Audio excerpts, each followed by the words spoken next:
They called the Puerto Rican dude Sasson, and they called me Larry Season Salt. So they was calling me Larry. I drove my little car home. I sat in my house and cried. I said, this ain't a job for me if they gonna do this kind of stuff to me. Like, they really trying to kill me. So now I went back to work, right?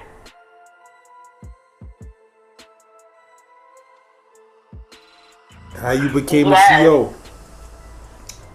I was a CO because guess what? My father worked as a NYCHA heat plant technician. And then my pops was like, you need either a state job or a city job. Take every test you can because that's the only way.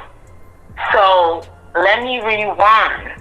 My father was an immigrant from Barbados. He came here as an immigrant. He wound up working for NYCHA. After he got his naturalization, he wound up working for NYCHA. My father was a heat and plant technician. And then my mother died. My mother was already an American American citizen.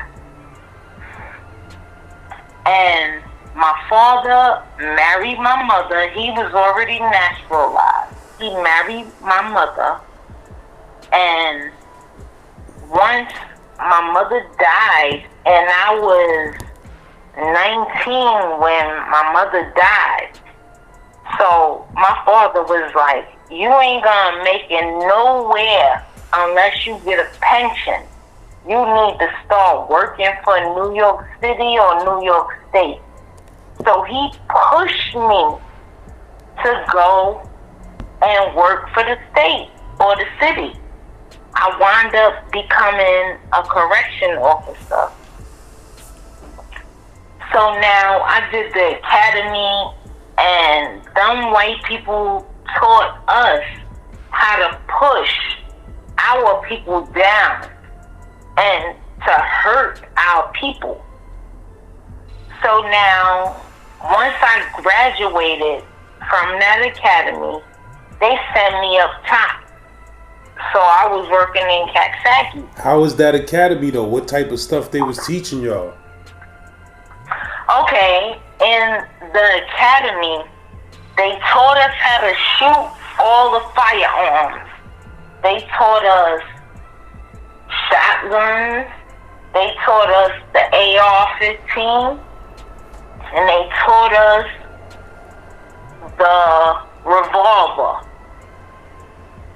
So they told us that every inmate can get it. And that's what they forced into our heads. Like, every inmate can get it. And if you black, you can't just look at them. That's what they called us, them. You can't look at them as you, they, people, because you no longer peoples with them. And this is what the white people put us and made us for freaking 12 weeks. They put us in a situation where they saying, as black people, you ain't black no more. That's how they was treating us. As you not black. You a police officer. You not black no more. You need the police people. You ain't black. You blue. You get what I'm saying? They put it as you blue. You ain't black no more. You just blue.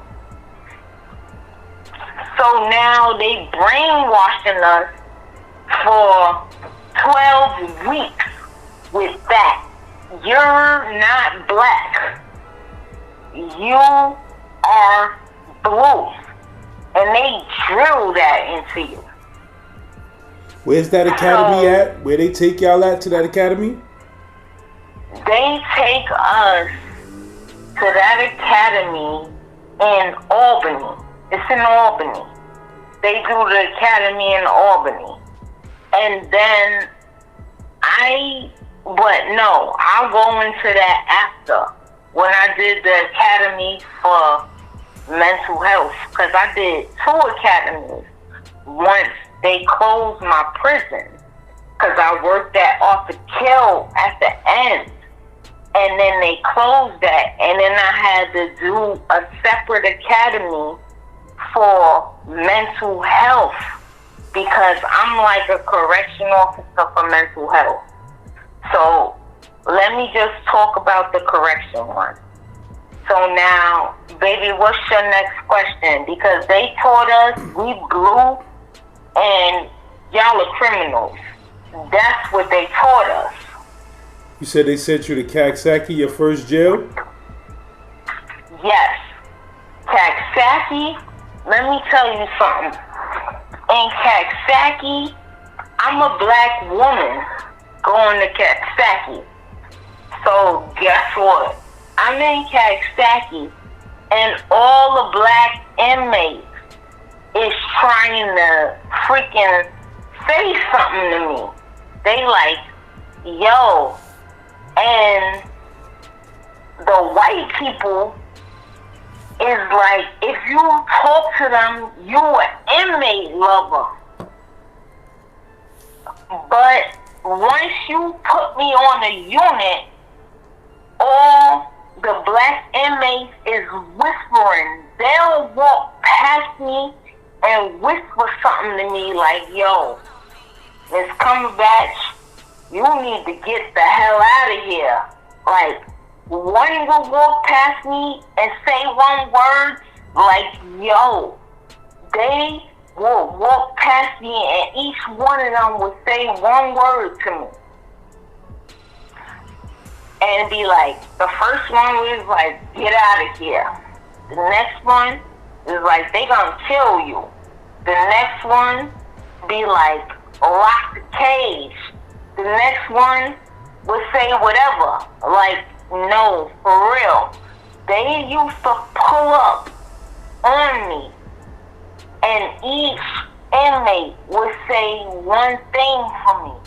And they was looking out for my best interest. They wasn't trying to get with me. Even though I'm the only black female, these inmates was dead ass trying to save me. Then I left Coxsackie. And then since corrections have this thing where you have 28 days. You have to stay a place 28 days before you can move down closer to your facility where you want to be. And I wanted to be in Arthur Kill because I lived in Brooklyn. So I'm trying to move down. So I'm in Albany at Coxsackie, right? So I got all that from being in Coxsackie. Now went to Shawangunk. It wasn't them sending me there. I was trying to move down closer to where I live. So I had all those jails on my list heading downwards to my area.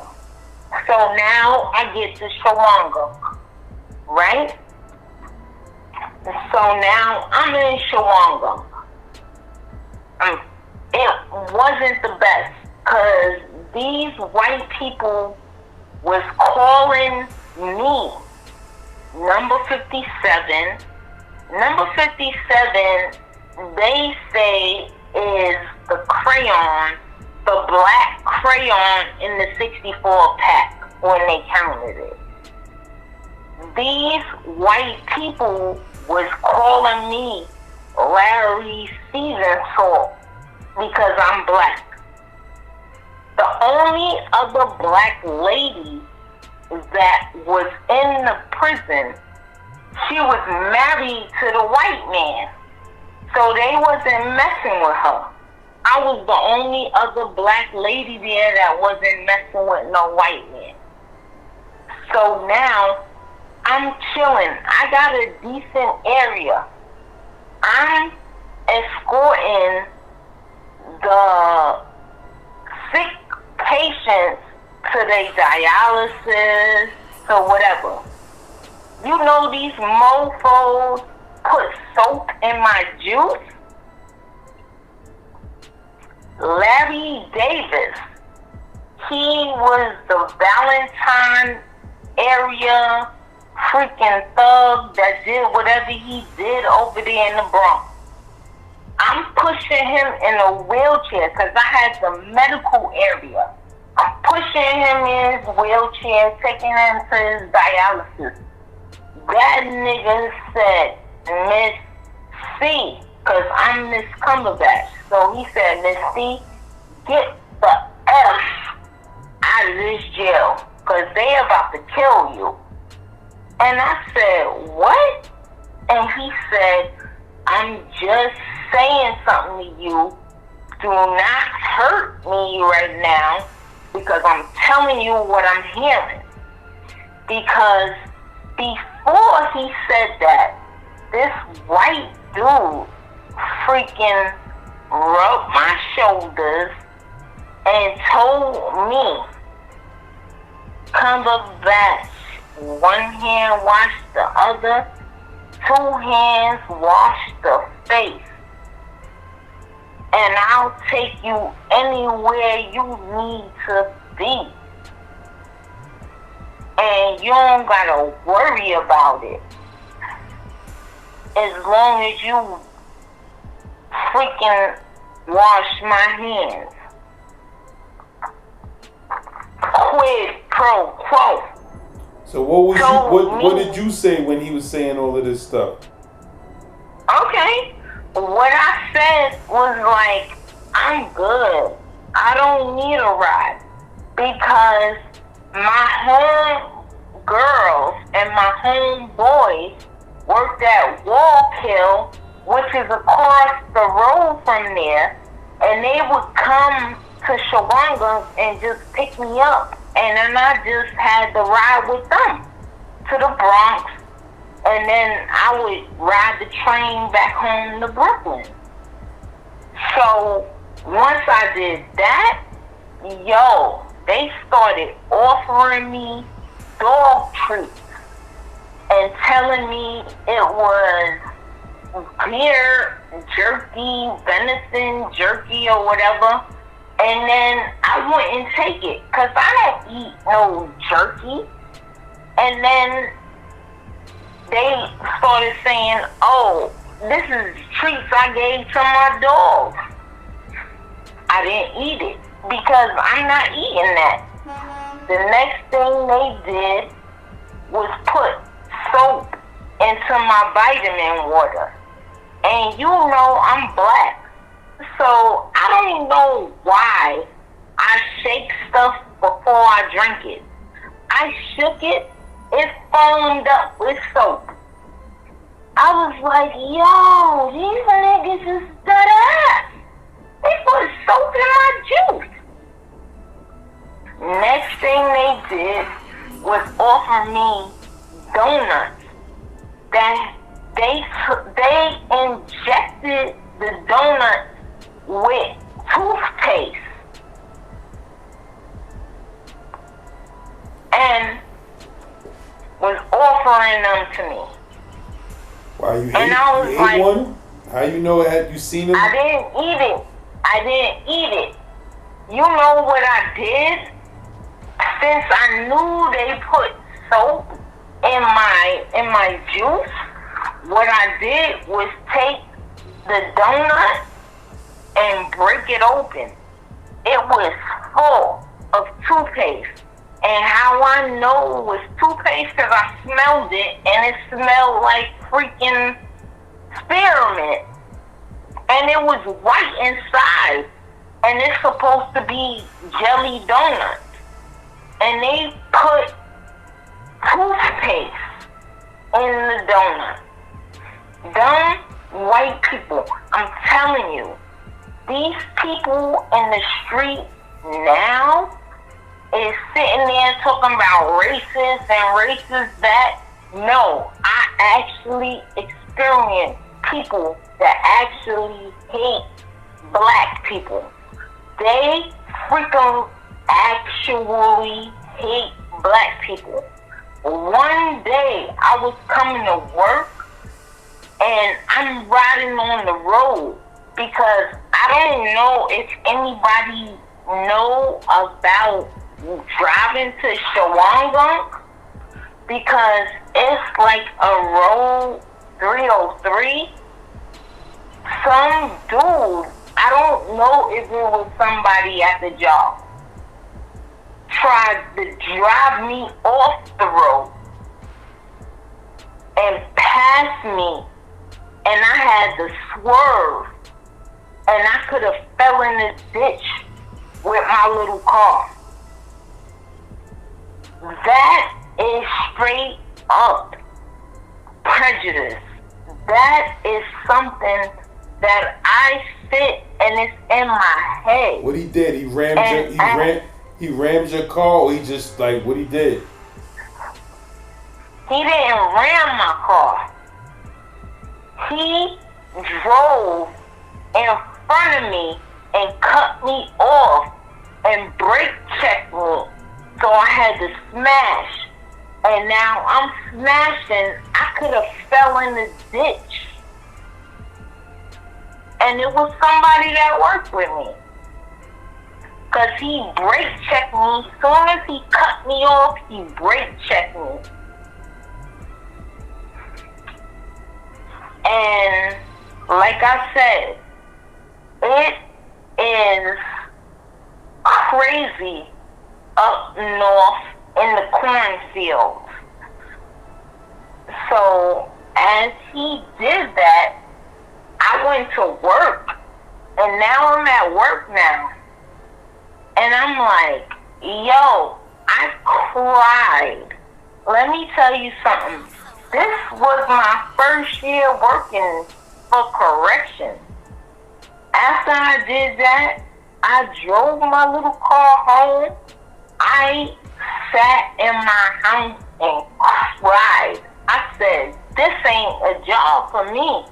If they gonna do this kind of stuff to me, like they really trying to kill me. So now I went back to work, right? I went back to work. These mofos was still messing with me. So now they messing with me and they throwing keys at me. They calling me number 57. So now I'm bold now. So now I'm in the bubble with them because my post was the bubble to turn the notches to let niggas out the cell. So now I'm in the bubble. This is my post, the bubble. So now all of these white people come in there. It's one white girl sitting in there talking about how she do tanning. And I don't know if y'all know what tanning is. I found out from talking, listening to them. Tanning is skinning animals, drying out the skin, and making carpets and whatever. Like making leather furniture and leather jackets and fur stuff. So she was sitting there explaining how she do tanning. And I'm like, oh, this bitch wanna freaking take my skin off and make something out of it? Cause why would you sit here now and talk about that? So now I'm sitting there mad uncomfortable because I can't tell them to leave my area. And then that's when the jokes came out with these white people making jokes. The first dude was like, oh, I'm crazy right now because we got Sassoon, because my homeboy Fontanez, he is Puerto Rican. So he was like, oh, we got some Sassoon and we got Larry Season Salt sitting right here. The nigga said it straight up to my face that I'm Larry Season Salt. And then the next white dude was like, nah, that's number 57. They was calling me number 57 to my face. And a lot of black people right now is not understanding this right now, because the racism that they claiming, which is not racism or prejudice or Nazi shit, they don't understand. There was a dude in Shawangunk that had a tattoo on his arm that had a black baby on a noose on his freaking forearm. So all these people in New York City that's talking about they racist and blah, no, you ain't freaking here. You didn't witness racism. I witnessed it straight up. That dude had a black baby on a noose on his arm, wearing it proudly, and ain't nobody said nothing to him. They let him rock. So, as I'm saying, they called me number 57. They called me they called the Puerto Rican dude Sassoon, and they called me Larry Season Salt. So they was calling me Larry's. I said you had a major lawsuit. No, because it's more of them than me. So at that time, and plus I was on probation. This is when I first started in 2007. So I had no case because they gonna lie. So now, as they called me number 57, I told them, nah, count the crayons for burnt sienna, because I'm more like a burnt sienna. I'm not dark as the 57. I'm more of a burnt sienna. So then they was looking at me crazy, like, oh, because they wasn't expecting me to say something back to them. So now, you know how I got their respect, which was outrageous. They sent me to work in the gym, right? In Shawangunk, I'm working the gym, right? And now, I have to search everybody that come out the gym. So one dude raised his hands on me and called me a bitch off the wall. And I had to body slam him. So I body slammed this dude. He was black. But at the end of the day, he disrespected me. He called me a bitch. So he was like, you said he was an inmate? Yeah, it was an inmate. He said, F you, bitch. I don't care what you say. And he turned around off the wall. So I had to do my academy move on him, and I body slammed him. And then guess what? Them white people loved me after I did that. And you know what post they wound up keeping me on? Was the visitors. They ain't put me no more on the wards. They put me with the visitors. Because guess what? I told you, when I was pushing Larry Davidson, whatever his name is, I was pushing him because he had to get treatment. I'm pushing him, and that nigga was telling me to get the F out of here because they about to kill you and rape you. But once I body slammed the black dude, they was treating me like a princess. I had the easiest post in the world. But even since I had the easy post, the white dudes that had to do the strip searches, they were still racist. Let me tell you something.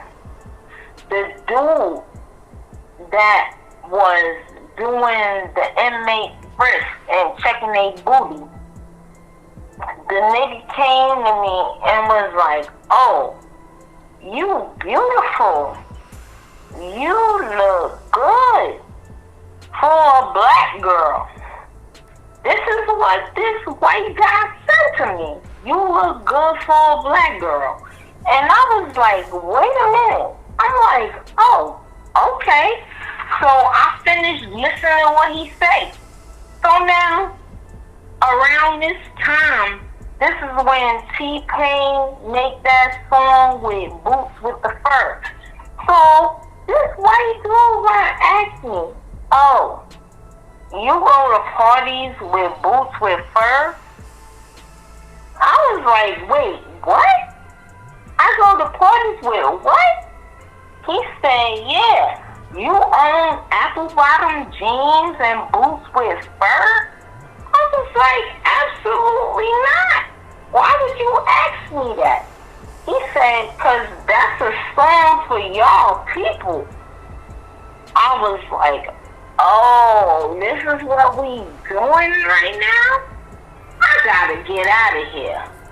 But I had to get out of there because, like I said, Larry Davis told me they was gonna kill me. So that's when I wound up going to Bedford Hills. And when I went to Bedford Hills, everything was good. And I had the unit with Remy Ma. Remy Ma was mad humble. She was mad chill on her unit. I had her, but I only spoke to her when I was in the law library, because I had the law library while I was in Bedford Hills, because that's where she was. So the only time I spoke to her is when she needed something. I didn't really have no regular conversation with her. She would be in the law library and I had that post, but I didn't really have no serious conversation with her. But I saw her at her worst. But she still was trying to fight her case and whatever, because I had the law library, because that's where Bedford Hills post me. Because when you don't have a bid, because in corrections, you gotta have a bid. Your bid is where you stay every day when you come to work. You get what I'm saying? Yeah. A steady Your position. bid is a steady position. So your steady position, you get steady days off. But since I was a floater, every day I came in, nobody bid the law library. So every day I came in to Bedford Hills, they posted me in the law library. So they will post me in the law library for a week, and then when I come back, they post me somewhere else for a week. So nobody bid the law library, so every week I was in there. So that's how I saw her, because she would be in the law library figuring out her case, or just reading what she had to read. But like I said, she was chilling. I ain't worried about her. I didn't care what she was doing, but she was in there. You know what I'm saying? She did what she was doing. I wasn't on no starstruck shit, because she from the Bronx. I'm from Brooklyn. I don't care what Remy Ma doing. And she had her 4 cornrows in her hair. She was chilling. So I wasn't bothering them. I was sitting there waiting for these chicks to bring me pork chops and rice and beans. So I wasn't worried about what Remy Ma was doing, because she wasn't bringing me cake and food. You get what I'm saying? The other chicks was bringing me food. Them other chicks was frying pork chops and bringing freaking rice and beans and freaking cake with frosting. So this is when I was a fat ass, and Remy Ma wasn't bringing food. So I wasn't worried about her. And plus, she not from Brooklyn, she from the Bronx. So she was doing stuff for her case, and Papoose was coming to visit her. So she had nothing to do with me being a CO. Because at the end of the day, me being a CO, I want to eat. Because I don't want to buy food from outside. So this is what I'm telling you. This is how CEOs think.